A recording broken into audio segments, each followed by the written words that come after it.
Welcome to our Be Well for Life series. We're going to continue on our talking about healthy eating, and in particular, today we're going to be talking about healthy carbs, as the word is used, or healthy carbohydrates. Remember last time when we were talking about healthy fats, we showed this graph and looked at the major causes of early premature death in the United States. And the number one cause of people dying early, remember, was poor diets. So that's why we're taking a little more time to talk about this in detail. Choosing healthy foods. And choosing the right kinds of carbohydrates can make a big difference in our health. We'll look at the research that shows that. So in a nutshell, we primarily want to eat whole, unrefined, plant-based foods for best health. And that would be, of course, the fruits, vegetables, the different kinds of legumes, nuts and seeds, and whole grains. And again, it brings us back to that verse in Genesis 1:29, which emphasizes those foods that God intended for us to eat in the beginning, doesn't it? Behold, I have given you every plant yielding seed that is on the face of all the earth, and every tree with seed in its fruit. You shall have them for food. So that's what God intended for us to eat when we follow that kind of a diet. As you'll see as we go through here, the research bears out that that'll give us the best healthy bodies and the longest life. If we go to Harvard's Healthy Eating webpage, they also make these recommendations. It's called the Nutrition Source. And starting out, it says, what should I eat? And here's a quotation from that first page. It says, we recommend eating mostly vegetables, fruit, whole grains, healthy fats, and healthy proteins.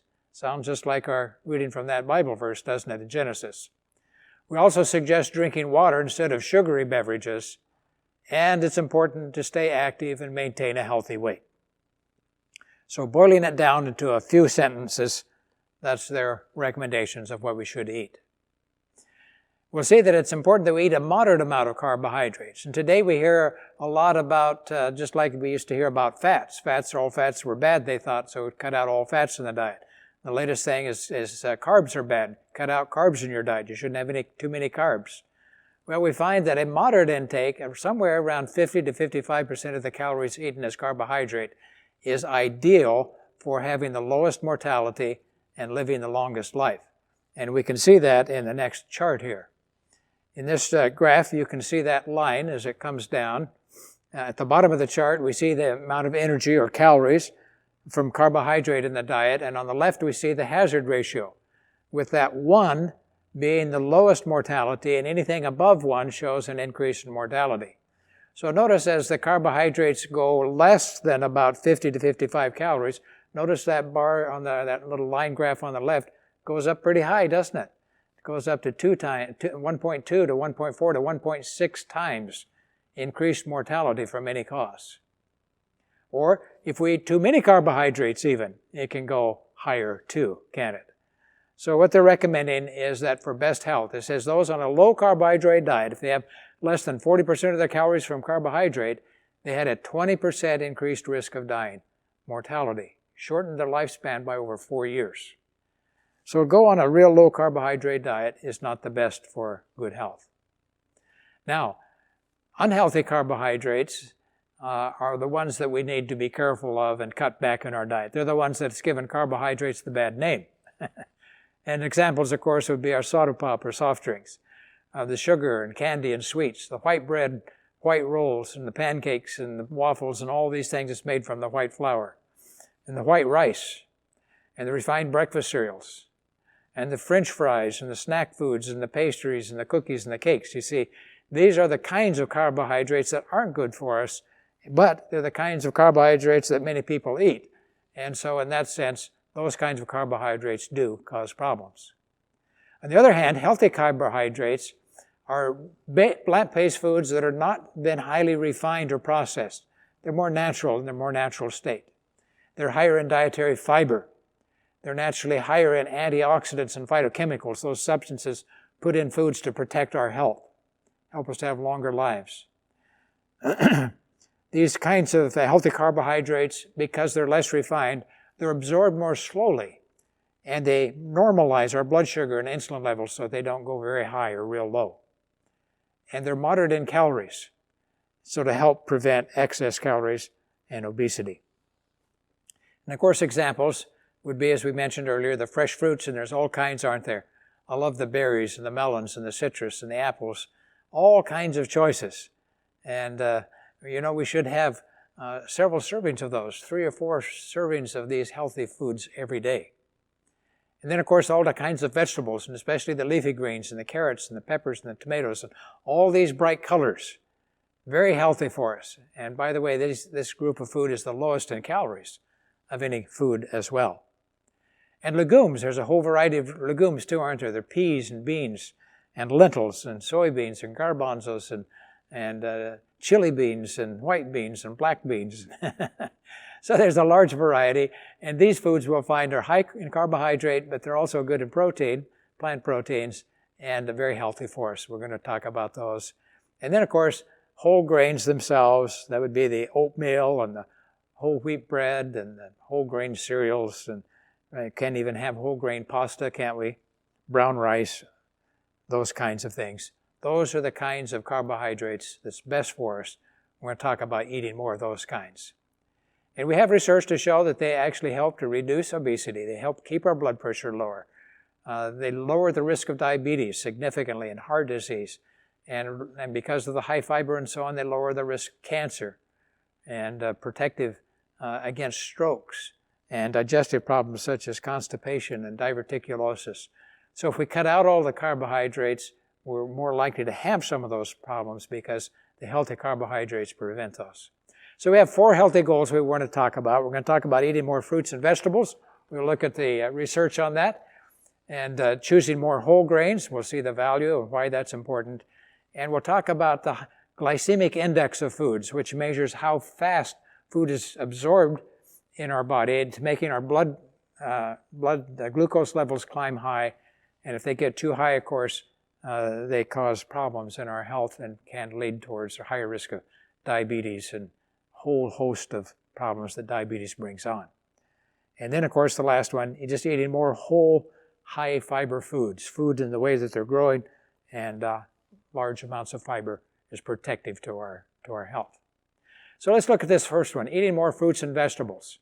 And this just talks about some of the advantages. We mentioned those already. They're high in the fiber and the antioxidants. They're low in the calories and so on. So what happens when we eat a lot more fruits and vegetables? Well, let's look at the blood pressure.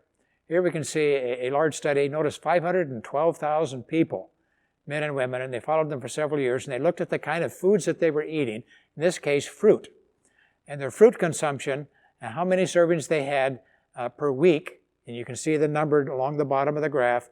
And then on the side of the graph, their risk of systolic, that's the top number, on your blood pressure. And notice that as the amount of fruit went up, what happened to blood pressure? That's a pretty good relationship there, isn't it? The more fruit, the lower the risk, both in men and in women. So fruit is particularly helpful. Fruit is very high in potassium. Potassium is very protective against high blood pressure. Natural fruit, is the way we eat it, is also very, very low in sodium when so many other foods are high in sodium. And those two things seem to be the two things that make the biggest impact on our blood pressure. And so that can help lower blood pressure. And of course, if we lower blood pressure, that lowers the load on the heart and the brain, and we have less heart attacks, less strokes. Fruit consumption and blood glucose. Even though there's a certain amount of sugar in fruit, there's also a lot of fiber, and the sugar is in the cells. It takes a while for them to be broken down. It's not refined, and so it's absorbed slowly. And notice that as the fruit consumption goes up again across the bottom, what happens to the risk about high blood pressure? Not high blood pressure, high blood glucose. Notice that the blood sugar levels come down just like they did in the blood pressure, didn't they? So fruit is protective against high blood sugar levels, and therefore they protect against risk of diabetes. Here we look at cardiovascular disease. This is the kind of the outcome of the two we looked at before.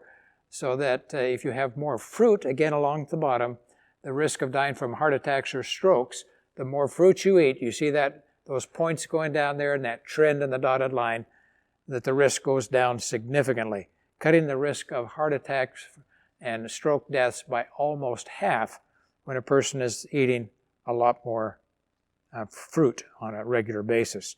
So fruit is protective to our health. And the new guidelines for good health that's come out from our government, from the USDA, ChooseMyPlate.gov, their website, they're recommending at least 5 to 9 servings of fruits and vegetables daily for good health. And they emphasize, the dark leafy greens in the cabbage family, those are particularly protective. And some of those things are good for preventing cancer too. The dark yellow or orange, very high in some of the protective elements in those foods. Good for our eyes, good for our skin, good for our health and our GI system and so on. Tomatoes, onions, and salads, these foods are very protective. The berries, a lot of research. I wish I had more time to show you more studies, but a lot of studies on berries and citrus and protecting our health, and particularly the heart health. And of course, all the others. All of these foods are very protective. They're the lowest in calories, and these are the ones we need to be eating the most of.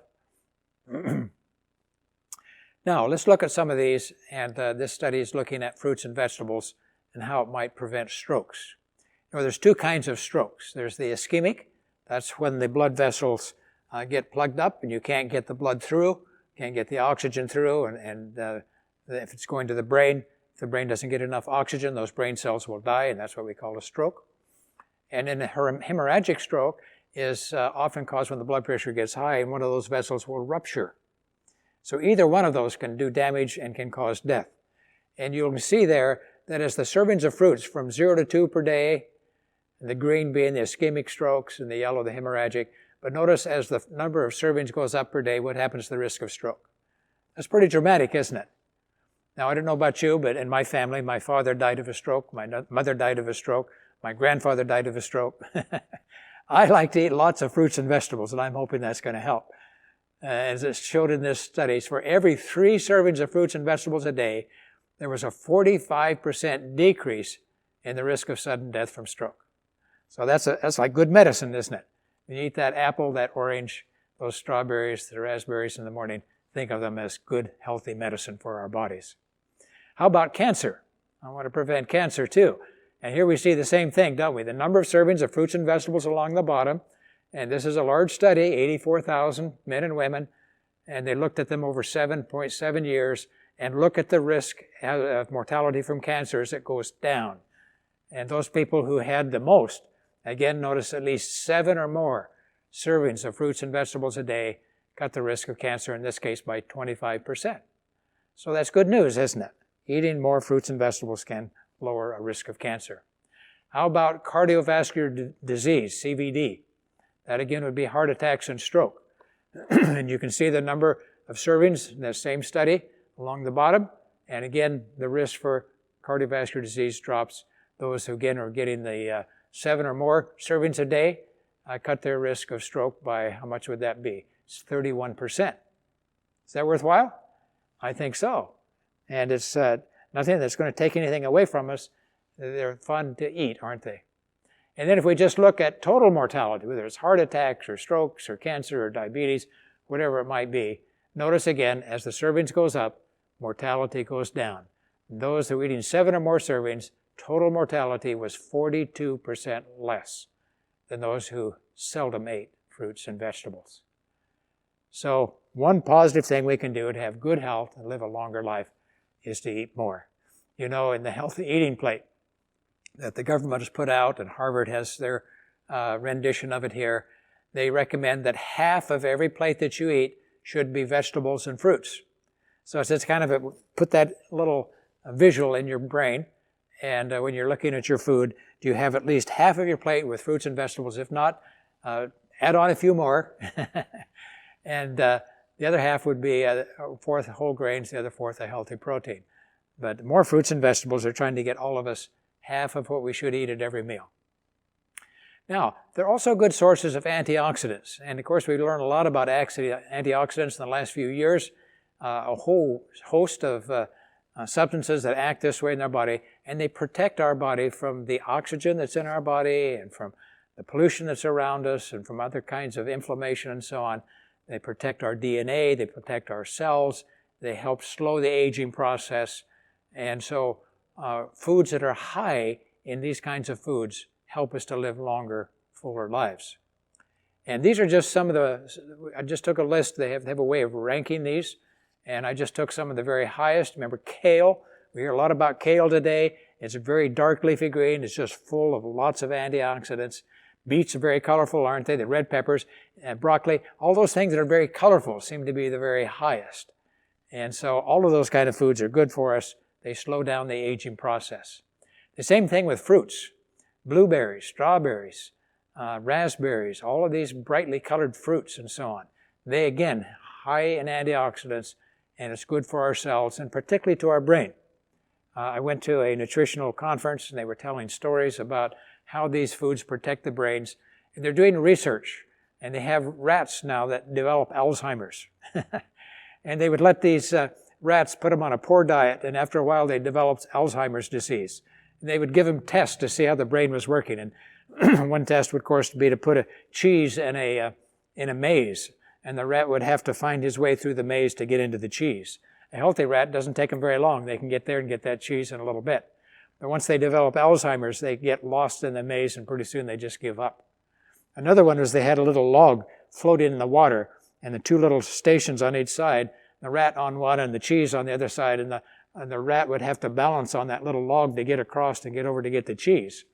And again, a healthy rat with a healthy brain, he could slip over there and get it, no problem.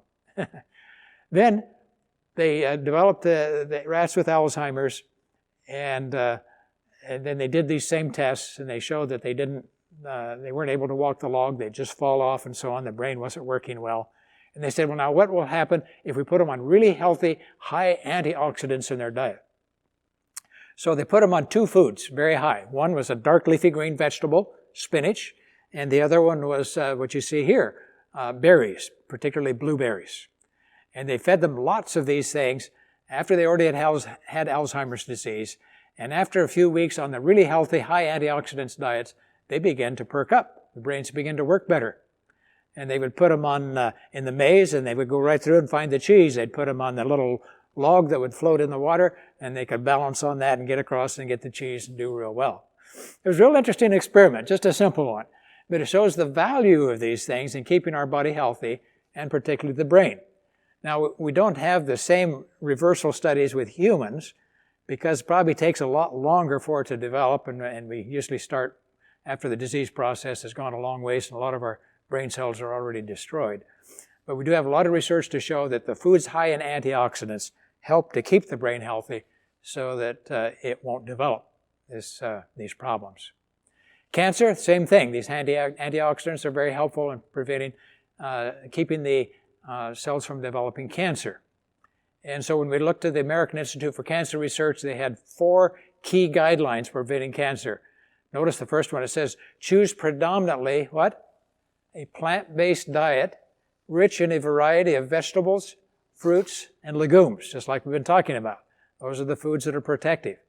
Maintain a healthy body weight. Take an hour's brisk walk a day as we exercise, get the circulation going. The blood goes to all the cells of the body and the brain. That helps as well. And then just in case you didn't get it in number 1, eat 5 or more servings of fruits and vegetables daily. Why? Because those people have less cancer. So we need to think, how can we get more fruits and vegetables in our diet? Some people say, well, it's going to be hard to get that 5 to 9 servings.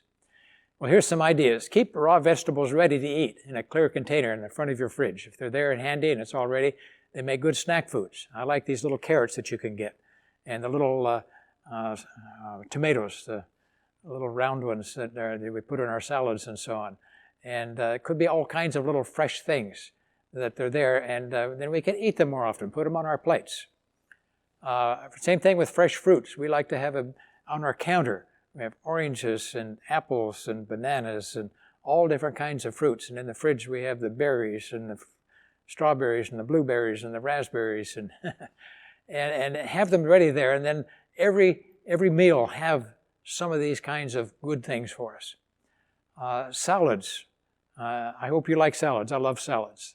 And it's a way to put all kinds of things into that salad too. And you can put peppers and cabbage and tomatoes and carrot slices and onions, and of course the green leafy foods of all kinds, spinach and kale if you want a little, and the regular dark romaine lettuce and so on. And beautiful meals. You can put some legumes and nuts with that and have a whole meal, can't you? And I hope you enjoy stir fry. Again, same thing with vegetables, all different kinds. Very healthy for us. You can put the vegetables in our soup. Instead of rich desserts, we can have a fruit salad to finish a meal with. Or it could just be a fresh sliced peaches or a Honeycrisp apple or a fresh orange or whatever it is. But think of the ways every day that you can add these foods to your diet, and it keeps us healthy. Goal number 2 is to choose whole grains. Our problem in the United States is we refine the grains. And when we refine them, we take out a lot of those good things that the body needs that helps us to have good health. So the key about whole grains is we need to have at least 3 or more servings daily. And if you eat more, it has even more benefit. So that'd be whole wheat bread, or if you eat cereals for breakfast, try to get whole grain cereals. If you have pasta, you can buy the whole grain pasta instead of the ones made out of the white flour. The brown rice instead of the white rice. Whole meal is a good whole grain cereal, and so on. And look for those kinds of foods. It does make a difference.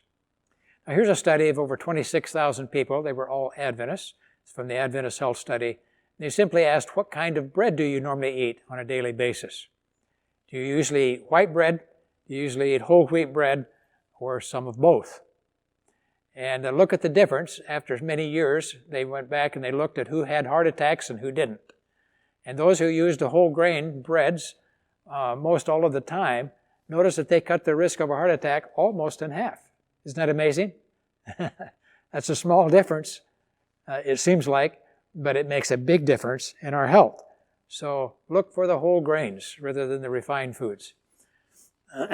Here's another one. Whole grains and heart disease in the Nurses' Health Study that Harvard did, 75,000 women for 10 years. And in the red is all women. You can see that if they used very little, just 1/4 of a serving of whole grains a day, compared to those who got almost 3 servings a day, cut their risk of heart disease by 25%. If they were the non-smokers, it seemed to have even a bigger benefit, like in the Adventist Health Study, cut the risk in half. So whole grain breads, whole grains of every kind of food we can eat makes a huge difference. As I mentioned earlier, unfortunately, most of the grains in the United States, about 90% of the grains consumed, are from refined grains.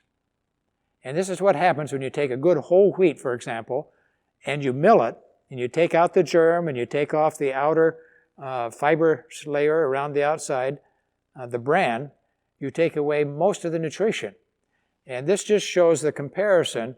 100% would be the whole grain wheat.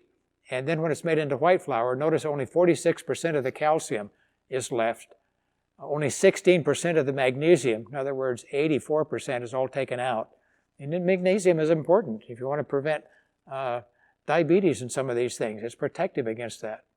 Only 1/3 of the phosphorus. Only 1/4 of the potassium. Remember we said potassium is very important for keeping our blood pressure low. 3/4 of the zinc has been removed. We hear a lot about zinc and its importance in our immune system, and very important today to keep our immune system high. And all of these things, copper and manganese, more than half is all taken out. And then on the other side we see some of the vitamins. And again, from 80 to 60%. Or more, almost 90% of some of those vitamins are removed. Most of the dietary fiber is gone. And even the essential fatty acids, over half of those are removed. And as well, the protein quality is impaired. So we eat these refined products, and then we wonder why we have a problem. So here's we looked at the whole grains and risk of diabetes. A large study, 158,000 women and 36,000 men, all free of diabetes. And they followed them over a period of 30 years to see who would develop diabetes. And on the bottom, you can see the number of servings of whole grains daily, from 1/10 of a serving, in other words, very seldom eating them, up until 2 servings a day.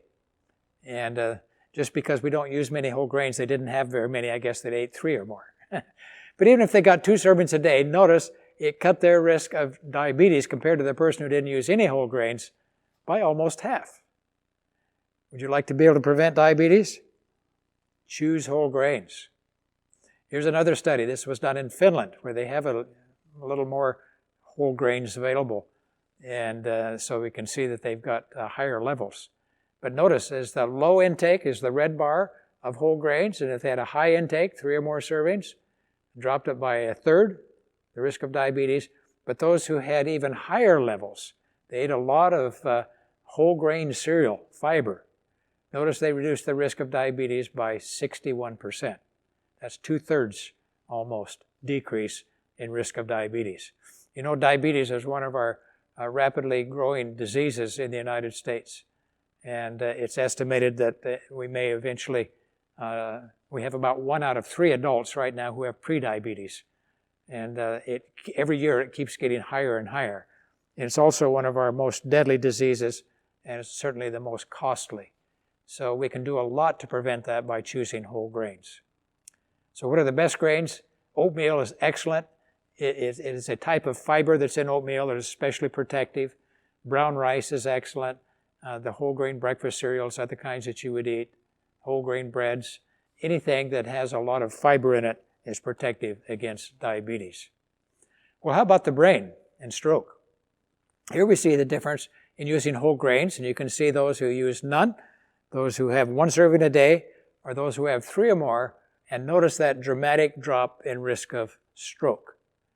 All women, or those who have never smoked again, and those who have never smoked, notice that the risk dropped by half.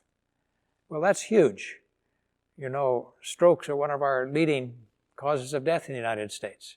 And if we could prevent it by half, wouldn't that be worthwhile? Certainly would be in my book. Here's whole grains and total mortality from any cause. And this is a large study, 15,000 people. And they looked again at the number of servings. You can see down the bottom there. And every time that there was an increase in the amount of whole grains that they ate, what happened to the mortality from any cause? It went down, didn't it? So those who are getting the 3 servings a day cut their risk of dying in half. So when you go out to the store and you're going to buy something, look on the labels, try to find those that may say whole grain. And whether it's bread or breakfast cereals or things that's made with these, try to get the whole grain products, the whole grain pastas and so on. It makes a big difference. Here's probably one of the largest studies that's ever done on whole grains. They had over 705,000 people. They followed them for many years, had over 100,000 deaths, and then they looked at if those eating 3 or more servings of whole grains and their risk of mortality. And notice those who had the highest risk of, or the highest intake of whole grains, 19% less heart disease, 12% less stroke, 15% total mortality down. Cancers went down, respiratory diseases went down. Notice diabetes, 51% decrease. Even infectious diseases. The fiber seems to affect the bowel, which helps our immune system to be healthier and helps us to fight infectious diseases better. So just excellent data to show that these whole grains are protective for us. So when you hear people say they shouldn't eat carbohydrates, what they mean is they don't eat the white bread products and the refined cereals. But let's use the whole grains, okay? And there's many kinds, as you can see here. And if you can't eat wheat, there's always things like oats and quinoa and other kinds of things that are wheat-free that can still give good grains for everyone. Goal number 3, choose low glycemic foods. And low glycemic foods, those that are absorbed more slowly so the blood sugar level doesn't go so high, it helps us so we don't get hungry as much, don't eat as much, less obesity. We find that the blood pressure and heart disease drops, risk of diabetes drops significantly, and even Alzheimer's disease goes down on low glycemic foods. Now, glycemic index, sometimes abbreviated there just GI, as I said, it's a measure of a carbohydrate's effect on the blood sugar. And they actually do these tests. They feed people a certain amount of a test food, either glucose, it used to be, and now they use white bread as the standard, a certain number of 100 grams of white bread. And then they give 100 grams of another food, 100 grams of carbohydrate, and they compare that, and they come up with these indexes. And let's just show you the blood sugar level curve so we can understand it here. So in this case, they use the white bread, which is often used, that's the solid line, as a standard because we know it's high glycemic index. White bread is absorbed almost as fast as pure sugar. It's because it's highly refined, and that's just pure starch, and it's just absorbed very quickly. So you can see on the left-hand side is the increase in blood glucose. Now, blood glucose doesn't start out at 0. It starts out, wherever it starts out, that is set as the reference point here. And then it increases. And you notice it goes up very rapidly. Now, when it goes up very rapidly like that, the body sees that real rapid change and the very high increase in glucose in the blood, and it says, oh, lots of glucose coming, we better put out lots of insulin. So it produces out loss of insulin, then what happens to the blood sugar level? See, it drops very fast, and it drops so fast, it actually goes down so that your blood glucose is even lower than it was before you ate, and you're in the hungry zone. So what do you do when you're in the hungry zone? We eat, don't we? And this is what you see people who have a breakfast that's mostly just high glycemic foods, a cereal that's highly refined or whatever, and they get to work a couple hours later, their blood sugar levels drop like this, they're hungry, so what do? Well, they get a snack, or they get coffee and add the sugar, or a soft drink or something to bring their sugar levels up. And so we get this up and down all day, and that's not healthy for us. Now, in comparison, they take the same amount of carbohydrate in the form of lentils, and that's the dashed line. And if you look in the chart there, you see it goes up more slowly, and because it goes up more slowly, it doesn't produce so much insulin, and so it comes down gradually. And notice hours after eating, down there by 4 and 5 and even 6 hours later, it's still, your blood sugar level is still higher than when you started in the morning. And so it normalizes the curve. And when it normalizes the curve, the insulin levels are lower, and our body just handles that better, and it's better for all parts of the body. Now, this shows what happens when we have a high amount of high glycemic foods. They call it the glycemic load. It's simply the glycemic index times the amount of carbohydrate in the food. So, of course, if you eat a whole bunch of a high glycemic food, it's going to have a bigger effect. So they took, in this case, this is 24 studies, 7.5 million person years of follow-up, very large data, and they simply calculated this glycemic load. How many of the high absorbing glycemic foods did you eat, and then your risk of developing diabetes. Notice those who ate generally a low glycemic load compared to those who had a high one, there was a 45% difference in risk of developing diabetes. So when you eat these foods that raise your blood sugar level quickly over a long period of time, it trains your body to be a diabetic. Same thing, in this time, only instead of the glycemic load and diabetes, it's heart disease. Remember, when your blood sugar levels go high, it damages the arteries in the heart. And most people who have diabetes, that's what they die from, is heart disease. So here we just look at it directly, those with a low glycemic diet, and then those with a high glycemic load, and notice a 55% increase in deaths from coronary heart disease. So low glycemic foods are protective to the heart as well. This is a large study, 75,000 women followed in Harvard over 10 years. Again, they measured their glycemic load, and these are the quintiles down here, the 20%. So the people on the left had the lowest glycemic index, and then the next 20% and so on, up until the last 20% who had the highest glycemic index. And look at that risk of heart disease. Boy, it's just directly related, isn't it? Those who ate the most refined foods and was absorbed the most quickly, twice as likely to die from heart disease. So very dramatic, and we find that the glycemic index is a very strong predictor of our future health. And so you can look at the glycemic index. By the way, in the little book that comes with our class here, let me just grab it here. It has listed individual foods on that chapter. Let me see if I can find the page here, page 31. And it lists all the different foods. We don't have time to get into each one, so I've just kind of summarized them here. And you can compare it. And foods that have a low glycemic index have a rating of 55. That means they're, as a percentage, it's only 55% of the curve that a high glycemic food would have of showing your blood sugar in your blood. And so it only goes up about half as fast, in other words. A high glycemic food would have a rating of 70 or above, and then you can compare those different foods by looking at that chart. So you can tell very quickly. Now, high glycemic foods, as we said, 70 and above: white bread, refined cereals, soft drinks, French bread. French bread is almost up around 100. Potatoes are very, very high. That's the white potatoes. White rice, sugar and desserts, those things with a lot of sugar in them, all high glycemic index. And so they raise our risk for both diabetes and heart disease. Then you can see some moderate, the numbers between 56 and 69. And then the low glycemic foods, 55 or less, those are where we should be getting the majority of our carbohydrate calories. And notice at the top there are lentils and beans. They have a very low glycemic index.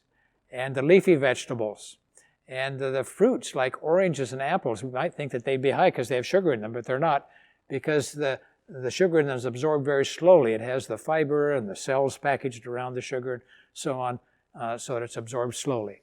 And then, of course, your whole grain pastas is slow. Steel-cut oats is very low. Nuts and seeds are extremely low, way down in the 20s and 30s. And soy milk is probably one of the lowest foods there is. Again, a glycemic index of around about 30 or so on. So those are foods that you can eat that will be protective of both against diabetes and heart disease. They also have more satiety, so that you're less likely to get hungry sooner. It has a lot of values. So let's just think about some things you can do. Instead of white rice, what can you have? Well, brown rice would be better. And it turns out that basmati rice in particular has a very low glycemic index. So the brown basmati rice would have the lowest. There's instant oatmeal, but the old-fashioned oats or the steel-cut oats are a little less refined and they're absorbed slower. Corn flakes have a glycemic index of close to 100. They're very, very high. But if you have something like bran flakes with a lot of fiber in it, very low glycemic index. Instead of mashed potatoes, what could we have? Well, you could have a whole grain pasta or a bulgur or quinoa or brown rice, some other carbohydrate that has a much lower glycemic index. Instead of white bread, there's whole grain bread, and the more coarsely ground it is, the bigger the chunks, instead of being real fine like flour, it's absorbed more slowly. And you can look through that list and see. Instead of chips, we might have carrot sticks and even have kale chips these days. If you've tried those, kind of good. What could we have in place of ice cream? Well, we might have a bowl of fresh cherries or freshly sliced peaches or a smoothie. You see, there's alternatives, aren't there? And instead of a soft drink, we could have a fresh vegetable or fruit drink, orange juice or whatever. In place of an apple, you might want to have a fruit salad, or you might have an oatmeal raisin nut cookie that has a lower glycemic index. We need to begin thinking along those lines, don't we? So just in general then, high glycemic foods, you can see them on the left: snack foods, fast foods, pastries, sweets, soda pop, white bread, refined carbohydrates, French fries, and so on. Those are the ones we need to eat less of. Now you think of in our culture, how many of those foods do we eat? A lot of them, don't we? And that's why we have a lot of diabetes, a lot of heart disease, a lot of obesity. On the other side, the low glycemic load foods, those are the healthy carbohydrates. That's the fresh fruits and vegetables. The legumes, the peas, beans, garbanzos, soy, tofu, lentils, all those kinds of good things. Then there's all the variety of nuts, and you can also the nut butters, very low glycemic index. And then, of course, the whole grain breads and cereals. And then the protein-rich foods, they are very low in glycemic index. And the healthy fats are, of course, very low in glycemic index. So those are the things where we need to choose more of our food from, is that category on the right. Now, let's just look at sugar for a minute for itself, because sugar is probably the thing that's absorbed most quickly and has some real problems. Not only does it raise our blood sugar quickly, but it's devoid of minerals and vitamins and protein and fiber, isn't it? Doesn't have any of those antioxidants or anything in them. So those are the sugar-rich foods. They add a lot of calories, but no real nutrition to our diet. And they're really hazardous to our health. So the recommendation is that we need to have a very low intake, less than 5% of our calories from pure sugar or added sugar in our diet. And that comes out to be about less than 6 teaspoons per day for women and less than 9 for men. And we'll look at some foods here in a minute, see how that compares. Now, where do we get most of our sugar in the American diet? The number one source is sweetened beverages. That would be the soft drinks, but it'd also be the iced teas and coffee with all the sugar put in it, and the tea, and anything with added sugar. And then the grain-based desserts, the pastries and so on, the donuts. And a lot of fruit drinks have sugar added. You have to need to find something that says pure fruit juice. That's the only kind that I will buy. Dairy desserts, fancy name for ice cream. And then, of course, candy. So those are where the sugars come from. Now, it's not that we should never eat those foods, but we don't want to eat very much. And sometimes people eat a lot of those, and it causes some real problems to their health. Here's one just looking at sugar-sweetened beverages and risk of diabetes. And this is a large number of people. You notice 66,000 people over 14 years. Those who didn't drink any of those on a regular basis, we'll use that for the comparison. That's the value of 1. And notice those who had a moderate intake of those kinds of foods are those who had a high intake. That'd be 2 servings or more per day, a 34% increased risk in diabetes. So soft drinks are one of the major causes of diabetes in the United States. Here's another study. In this case, 118,000 men and women over 34 years. And notice how many times do they use sugar-sweetened beverages per day? There's the none, 1 to 4 per month. Notice if you just have it occasionally, not much difference in mortality, is there? By the time you're having it 2 to 6 times per week, already a 6% increase. Once a day, a 14% increase. And if you have 2 or more servings per day, 21% increase risk of dying from any cause. That means 1 out of every 5 deaths could be caused by excess sugar. Total mortality too high. That would be more early deaths. So soft drinks are a big factor. Here's another large study. Notice 451,000 people. If you take a high intake compared to those who seldom or never use sugar-sweetened beverages, notice total mortality was higher. Cardiovascular deaths was up by 52%.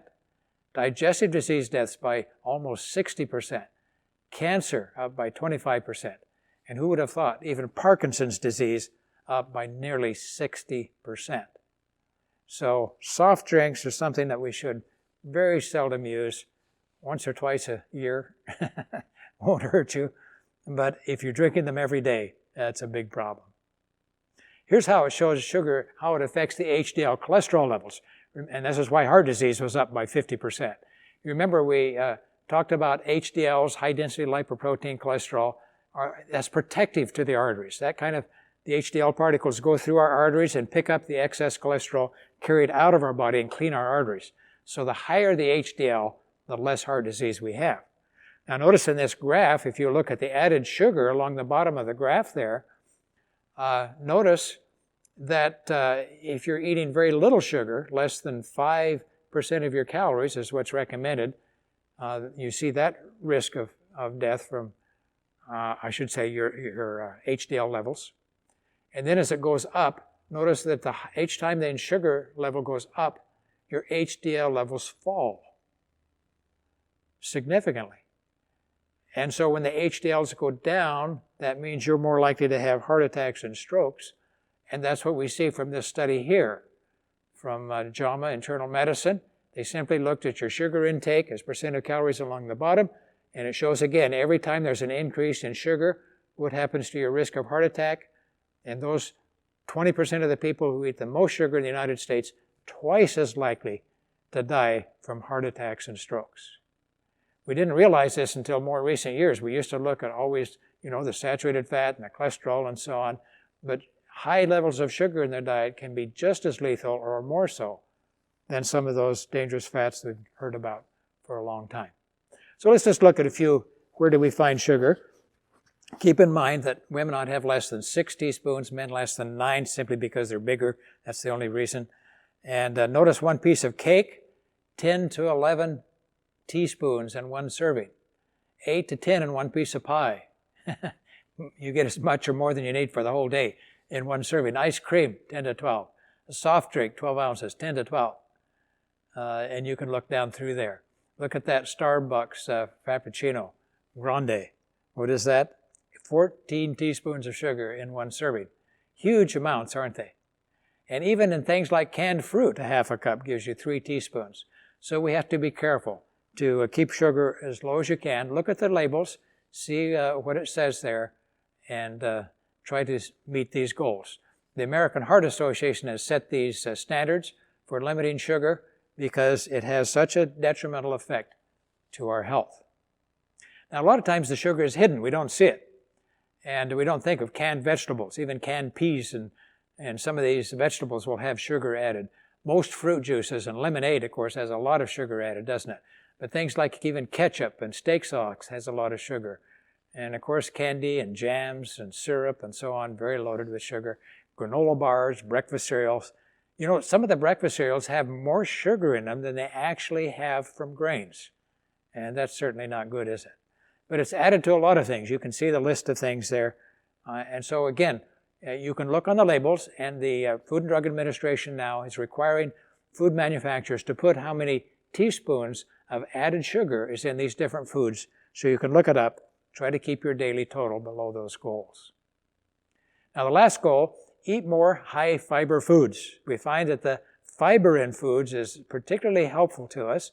It keeps the bowel healthy, it helps the immune system, it helps the heart and protects against diabetes because it slows the absorption of the glucose in foods. And so you can see the list of diseases there, very, very protective against the high cholesterol and the heart disease and the high blood sugar and the diabetes and so on, even cancers.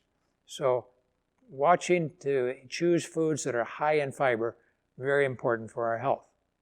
Again, you can see the list of foods there. It's the foods we've been emphasizing in this series. Again, the fruits and vegetables and legumes, whole grains, nuts and seeds. Those are the only foods, by the way, that have fiber. There's no fiber in soda pop, no fiber in margarine or butter, no fiber in milk or beef or chicken or any of these kinds of things. It's in these plant foods. So here's what's recommended. Men ought to be getting at least 38 grams a day and women at least 25 grams a day. But notice that the average intake is only about half of that, isn't it? 10 to 15 grams per day. And that again explains a lot of the common diseases we have, including diabetes and heart disease. There's one kind of fiber that's especially helpful for lowering cholesterol and also for lowering the absorption of glucose, and that's soluble fiber. And the recommendation is 10 to 25 grams per day of these kinds of foods. And the foods that are highest in there, well, let's just take a look at them in the next chart here.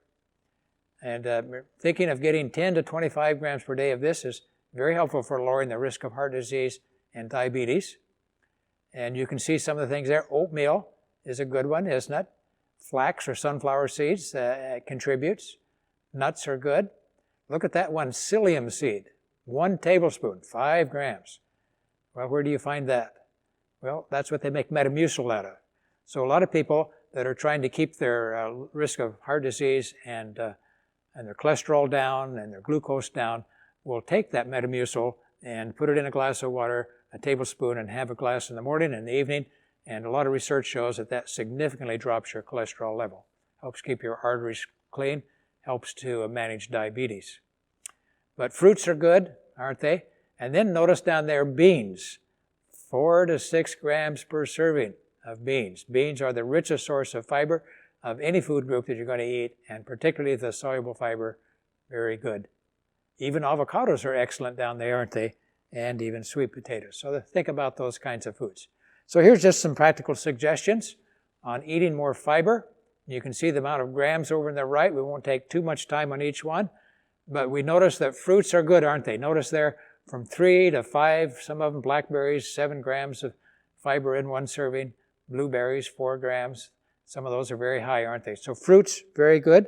And if you're getting your 3 or 4 servings per day of fruits, you can see you're getting a lot from there.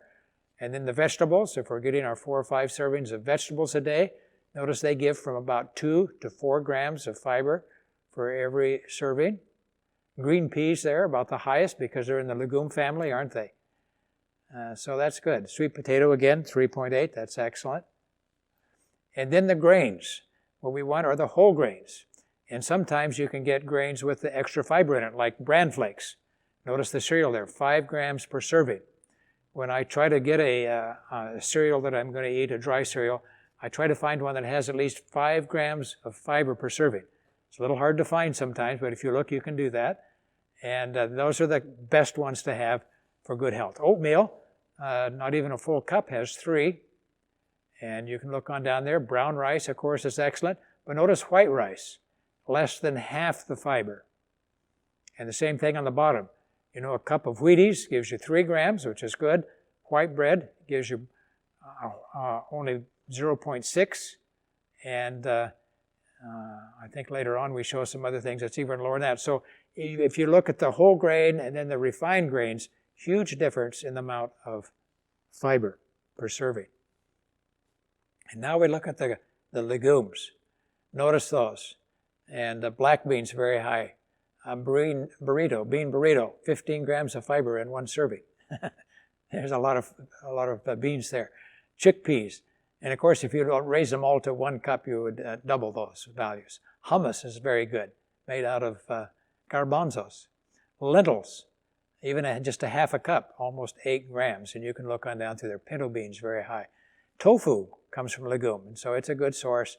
And even soy milk, although most of the fiber has been removed, but even 1 cup of soy milk has 1 gram. Cow's milk, of course, has 0, so it gives you some. Now here's different kinds of juices. Most of the fiber has been taken out when you make juice. It's always better to eat the whole fruit, but when you compare it to soft drinks, which have 0, you can see things like V8 juice, almost 2 grams, tomato juice 1, and orange juice a half. So you get a little bit in the fruit juices, but it's better to eat, of course, the whole fruit, isn't it? How about nuts? You can see nuts about 2 to 3 grams of fiber per serving, so nuts are excellent. They're all good, and they can be a good source of fiber. And then just comparing the refining of food. So if you take a whole apple, you get 3.3 grams of fiber. If you make it into applesauce, you get 1.5. If you eat the apple juice, you only get 0.2. But of course, if you have an apple-flavored soft drink, you get 0. So you see how we manufacture or produce these manufactured foods and the fiber disappears. That's why we need to eat the whole food the way the Lord made it. It's always better. Whole wheat slice of bread has 1.7 grams. If it's white bread, only 0.6, about 1/3 the amount. If you eat a Hostess Twinkie, it's only about 0.1. And of course, some of these other foods down there are 0. So, getting more dietary fiber. And again, it's listed on the food labels. So when you're buying breakfast cereals, you're buying pasta or whatever, try to find those with the highest amounts of fiber.